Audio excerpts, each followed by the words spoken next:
And there's a little bit of information about each one.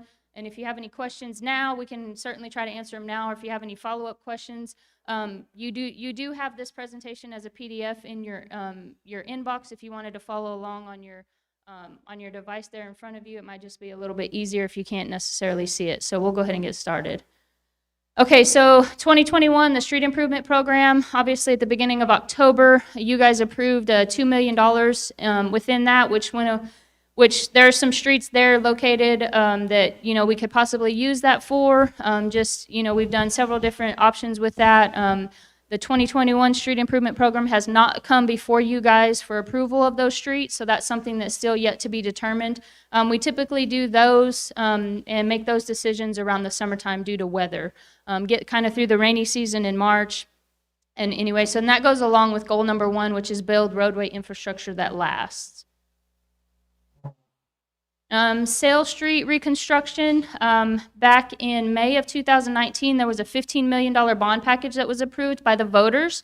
So 95% of that is designed, which was approved by council in November of 19. And that'll be the reconstruction from Joe Ramsey all the way to Kerry Lane, which is approximately 7,755 linear feet.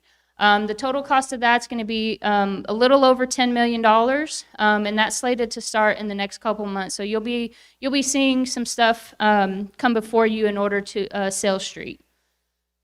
The second part of that bond, which was also Stonewall Street Reconstruction, that cost about $3.6 million. That is now 100% complete from Poplar to Joe Ramsey, which is approximately 3,600 square feet. And so if you've driven down that, it's really nice. There's some during construction pictures, and then the 2 bottom pictures are from each end of the roadway where they started. So I think 100% complete, everything's done from my knowledge. And if you have any questions, we can certainly answer those. We did a grand opening, it's about a month ago, wasn't it? Or a couple weeks ago. About 3 weeks ago. Yeah, 3 weeks ago, we did a grand opening just to get a press release out to the public. But it's a really nice street. And the contractor did a really nice job. Roy Warren expansion. So this one kind of went along with two different goals. I felt like it was build roadway infrastructure that lasts, and then goal number 4, that prepare the city for flexible and sustainable growth. So this is going to be, and if you can see it, there's a red portion right there in the middle that's going to extend Roy Warren, or also known as Dent Road previously, all the way from Traders down to 1570. So currently right now it's 5% designed. You guys just approved that, back in March, the last meeting actually. And then the voters approved in November of 20 a $4.5 million bond package for a portion of that, and then the remaining portion of it is going to be from the sale of the water that we sold back to SRA, which was about, we'll probably need a little bit, a little over $3 million to fund that difference with that water, which will also be, we have water that we'll be doing in right-of-way and acquisition and those kind of things. So you'll be seeing that coming up. Industrial Drive expansion. We partnered with GBOD, with the Board of Development, in order to do this. So it's going to cost a little over $1 million. I also think it went along with goal number 1 and goal number 4. So there was a Texas Capital Fund grant funding of $562,500, and then GBOD also funded $566,000 of it. It's about 50% complete. You as City Council approved it in July of 19. So that will enable Project Frost to be able to build back in there, and it goes from those apartments that are currently there now up to the railroad tracks. So for that improvement of that road. Also, Ed Rutherford Drive reconstruction, we also partnered with GBOD in regards to this funding. It's currently under construction. We didn't go quite all the way to 66, but it's about 70% complete. City Council approved that in July of 2020. GBOD funded about $500,000 of the $1.3 million, and then we also, the city funded their portion from the street improvement funding. So we had some fund balance in that street improvement program from a couple of years, and we used that. So we got a $1.3 million project. For actually the city, it cost us a little over $8 million. So That'll really help in our industrial area. There's some growth going back in that area next to Rhino Linings and that, so it's really helpful. That road gets used quite a bit by very heavy trucks, so it was important to solidify that road. Drainage improvement was approved by council October 1 of 2020. That's currently in the design phase. There's just some pictures of, some things that we'll do. I know if you guys remember during the budget discussion, we talked back and forth. I think we originally proposed this at $250,000, but we worked within the numbers, and you guys were able to still allow us to get $175,000. And this will be able to reconstruct drainage that we already have and to fix what we already have. So it's a maintenance issue. So they're designing that and working through that. So Public Works is. We also, you guys, for goal number 2, which was maintain and improve water infrastructure. We had a water treatment plant, chemical storage building. Currently, we store those, some of our chemicals that we treat our water with outdoors. And so we thought for, longevity, it would be important to store those inside the building. So we're also in the design phase with that, which I'm pretty sure they're designing in-house. And you guys approved that, $250,000 within the budget. Southside Water Treatment Plant, in the budget of that, you guys allocated us $250,000. We're still in the planning phase with that. We haven't got quite to the design phase of that. You guys approved that actually in the 2019, on October 1 of 2019. So we're still, that's going to be a big process, and we've been planning and meeting with within the subcommittee and consultants and things like that to determine what's going to be best for us as a city as a whole, and the water that we're using and the water that we can supply to wholesale users and those kind of things. So it's a really important piece for our long-term planning. So we really didn't feel like we needed to rush this one, so we're really planning that, and you'll see some, I'm pretty sure you'll see some movement on this one in the next couple of months and in the coming year.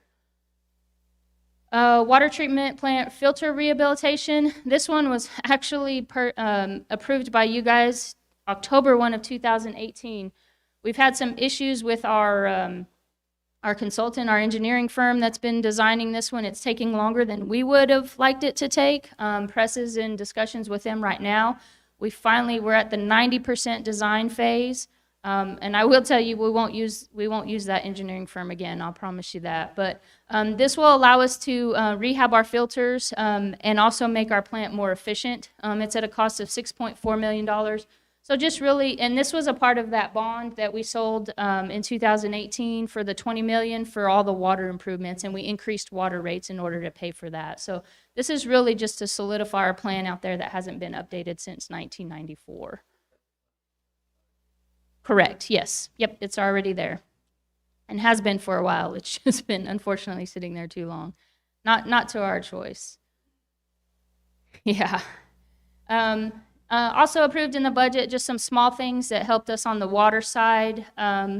We had a jackhammer attachment for our backhoe, which keeps our people from actually physically having to do it by hand, keeps workers' comps claims down and things like that when they're trying to fix water leaks and things like that. So it cost $14,250, about $250 over what we had budgeted, but it was purchased in January 14th of 21. John Deere skid steer, which this is really important.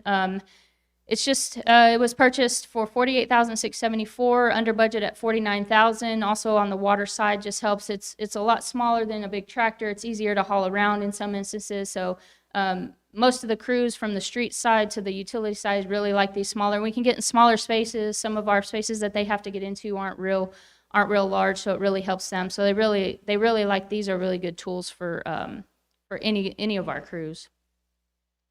And then we also purchased a John Deere mini excavator. It cost $40,000. Budget was $42,000. It was purchased in January as well. It just really helps on the water and sewer side, just updating our equipment. Out at the sports park, this will fit in with goal number 3, which promote opportunities that encourage a sense of community.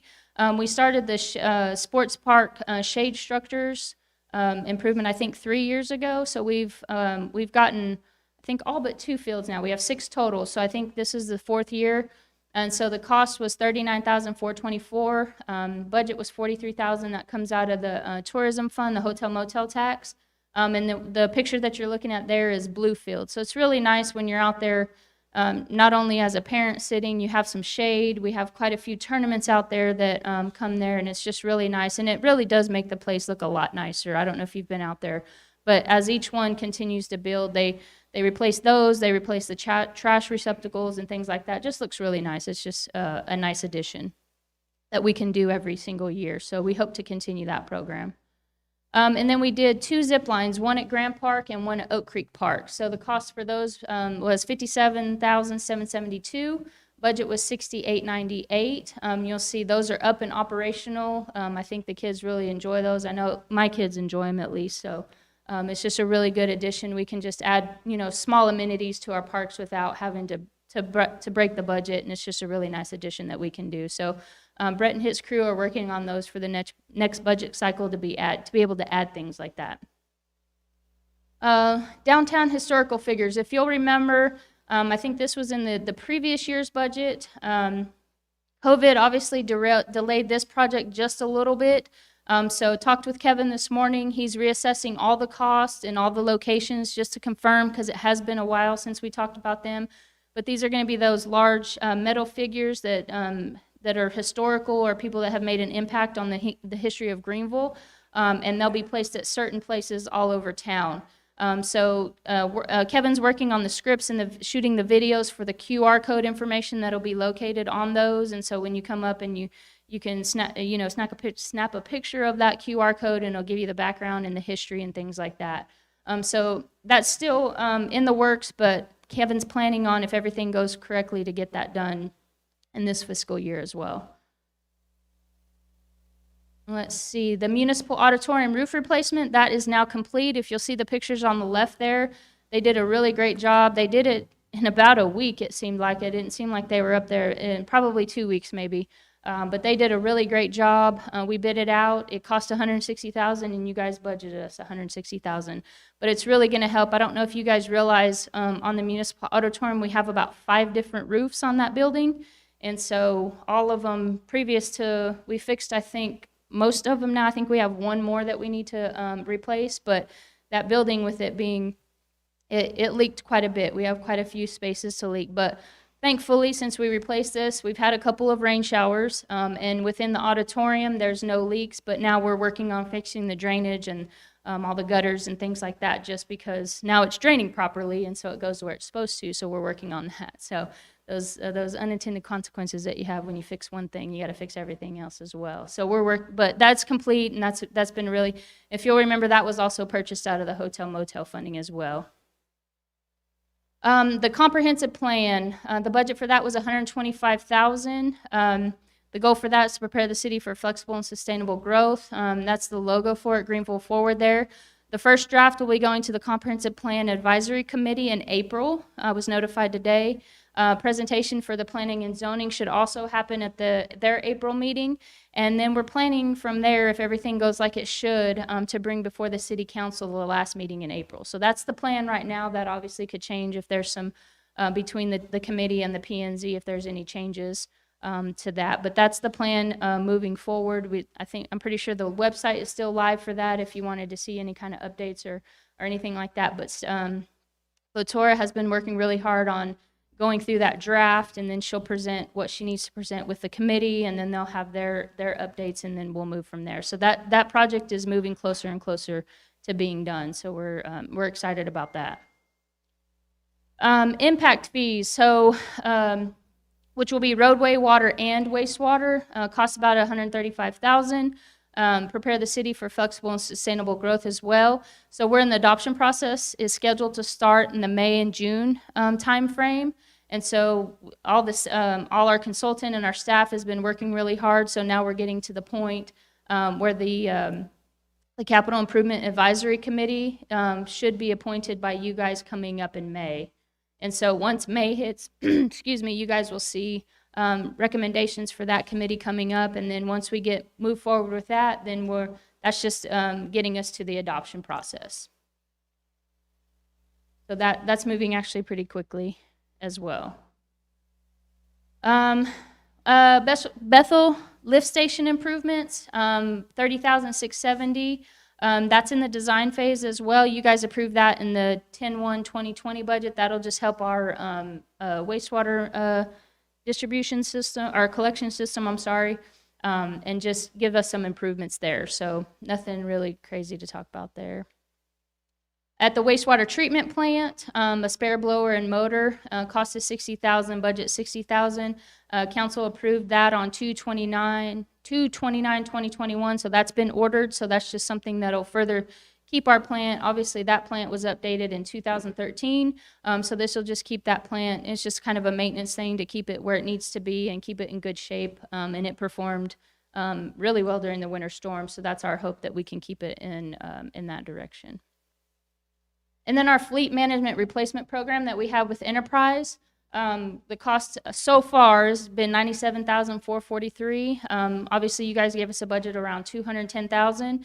So in fiscal year 1920, there was 19 vehicles leased, and then in 2021, there was 36 vehicles leased. So this will just help us moving forward, being able to provide with being able to get new vehicles every 3 years. I think we will be in our 3rd year this next year going into our lease program, so we'll bring some more forward to you guys then. There's just a couple of pictures there to the left, and we've spanned these over from PD to water, wastewater, to streets, to code enforcement, to parks, so we've been able to hit every single department. We sit down with Enterprise at the beginning, actually here pretty quickly, and they might have already sat down with them to determine which departments that we need to manage first to get our older vehicles cycled out of there as quickly as possible. You've got about $100,000 left in there. Is that going to get us more vehicles this year? Yes. Yeah, those I'm pretty sure, and I'll double check with Talia, those we've ordered them, that we just haven't received them yet. So, but they have been ordered and pretty sure. They're geared I'll up? double check on that, but yes. As far as I know, yes. Yeah, the fleet people are very happy with it. Maintenance of it, obviously the maintenance of all those cars are lower, so they're able to concentrate on what we need to concentrate on as far as equipment goes, and we're not constantly worrying about that. But as far as I know, in my world, no news is good news. So if I don't hear any bad things, then usually it's going pretty well. But I can give you an update come budget time, and if we need to talk about that, it'd be helpful. HVAC replacements, you gave us a $30,000 budget to do that, which has been very, very helpful for us. The HVAC replacement program, I think about 3 or 4 years ago now, we've been able to replace, I think this past budget year, we'll replace all the ones that were made in 1990s. So that's very good and positive because they have about a 15 to 20-year life. And so this has been a really good program for us. So the 9 units that you see up there for the $30,000, those replacements will begin in the next month. And so this just really helps us not, we're not having to purchase, millions of dollars, because we have millions of dollars of HVAC replacements in the city all at one time. And we're able to do it systematically, which has been very helpful, keep our buildings where they need to be. We have a couple big units coming up that are from the PD. Obviously, those are getting to where its life is, but it's been a really great program, and it's been really nice to be able to do that. And then computer monitor and server replacements. You guys gave us a budget of $50,000. So far we've spent $46,000. We've been able to replace 72 laptops and monitors, and then 4 servers. So there's just some of those servers there on the left that IT had sent to me. So that's been a really nice program to be able to make sure that our servers stay where they need to stay. Obviously, our laptops, we've switched the majority of our staff from desktops to laptops, obviously with COVID being one of the reasons, so that if we needed to work from home, then we certainly could. And then for the 4 servers, just being able to upgrade those when they're needed to be upgraded. As we replace desktops or laptops and monitors, what do we do with the equipment that's been replaced? So if you replace my desktop with a laptop, what do we do with the desktop? We typically take it to auction. Sometimes it's not worth it if it's pretty old, but we'll take it to. We do an online auction I think it's about every April. We'll take all our replaced equipment and put it in there, and so we'll auction it off. And if it's not worth salvaging, then we have to actually pay somebody to come haul off our electronics. But yeah, we did decent money, but it's just that technology changes so quickly. It's hard to get very much money. And a lot of people will just, at the auction, will buy them for parts and pieces and things like that. But we do auction off, and that goes for all our, well, not our cars, obviously, we're in the enterprise program, but all of our equipment and things like that goes to auction as well in April. Okay.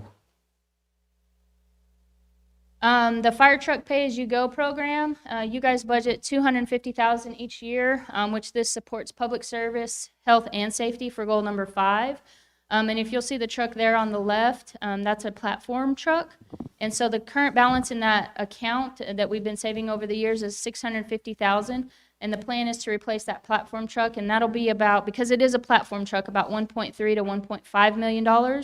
And the plan right now, the way we're saving, it will replace that in fiscal year 23-24.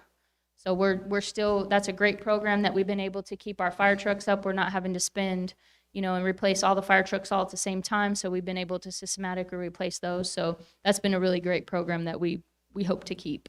I've got a question about that. Okay. With that balance, $650,000, and current interest rates, would it, that's what we're doing with the SIP program. Would it be worth the exercise to look at financing that at a really low interest rate and saving that money? I don't know. You might look at it. We certainly could. Yeah, I mean, that's something, yeah, I mean, the way I mean, interest you rates could- are right now. You certainly might do that. could. I don't know what the urgency is for the fire truck, but you could do that and probably get the fire truck this coming year. Might Yeah. look for the budget. Yeah, and you'd really want to just think about how long you're going to finance that for. I mean, we could look at, bank funding if we wanted to, or anything like that to fund at whatever lifespan that we would need it at. But we certainly could. We could look at it. We can explore that option. Okay. But I think the plan as far as replacement of the trucks is to scatter them over a series of years so that a truck lasts for X number of years and then it's ready for replace,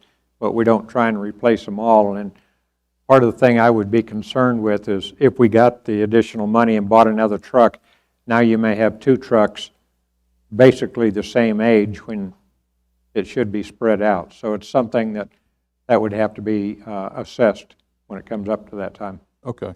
I was just thinking about the financial engineering portion. Yeah, of it. it's the budget and the pay-as-you-go has worked out well to keep a truck when it gets to the stage to where it's supposed to be replaced, that we've got money to get a replacement, and that stages them out every so often. Yeah. And so if you buy 2 in this year or something like that, or a year apart, now you're going to cause a problem further Yeah, I down the pipe. understand that. The SIP program was pay-as-you-go also, and Yeah. we've elected to take another financial No, route. I agree on So that, that's but- what prompted that question. Yeah, no, it's a good question. It's just one of those that the timing of the replacements of the truck could be a problem.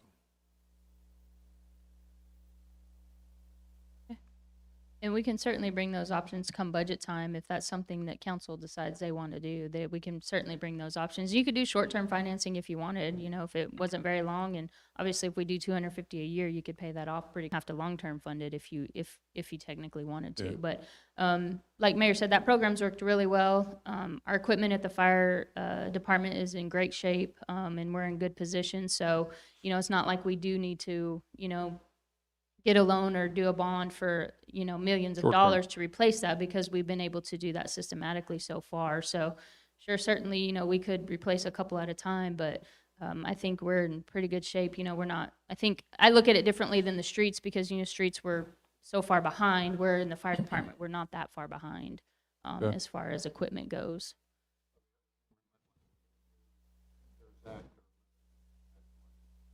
Yeah, certainly. Yeah, certainly. Mm-hmm. Yeah, we certainly could too. We do have that money coming as well. Out at the animal control, we put in 6 kennels for this year at a cost of $6,678. The budget was $7,600. And if you'll see there to the left, those are in and complete. And those, Brandon is very happy with those. They're newer. The kennels that we had out there were over 14 years old, I believe, 14, 15 years old. So this is just replacing those. He plans to replace 6 at a time.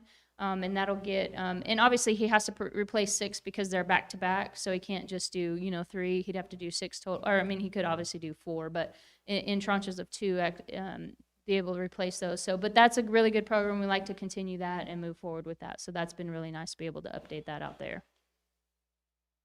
The bedroom furniture and lockers that was approved for fire stations 2, 3, and 4 of $48,500.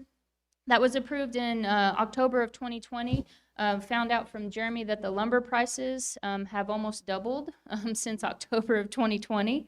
And so the quote that they got was out of their budget range. So Jeremy informed me that he's going to be getting a new quote in the next couple of months. He thinks the lumber market is going to level back out again, and we should get a reasonable quote, but they plan to finish that within this fiscal year and just upgrade each one of those fire stations. It'll be a nice upgrade.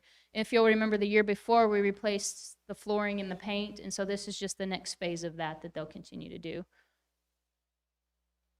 And then the last goal number 6, was to improve the airport. We've got the airport erosion and drainage project, was $1.1 million. The way that one was going to be funded was TxDOT aviation grant funding of $990,000. And then they also applied the CARES funding that was allocated to the airport of $99,000 to that project. We had a 10% match in that. And then so the city funding ended up only being $11,000 after they applied that to it. So that'll fix a lot of the infrastructure and drainage out there around the runway and things like that. It's getting, things are just getting eroded, and things aren't draining properly, and we'll be fixing that. So that program is actually, we're about to award that all the bids have come in, and we're going to award those. So that'll be a nice addition to the airport and really fix the infrastructure out there for several different reasons. And then the last is going to be the general aviation east parking ramp and the general aviation taxiway extension, and also the airport terminal signage.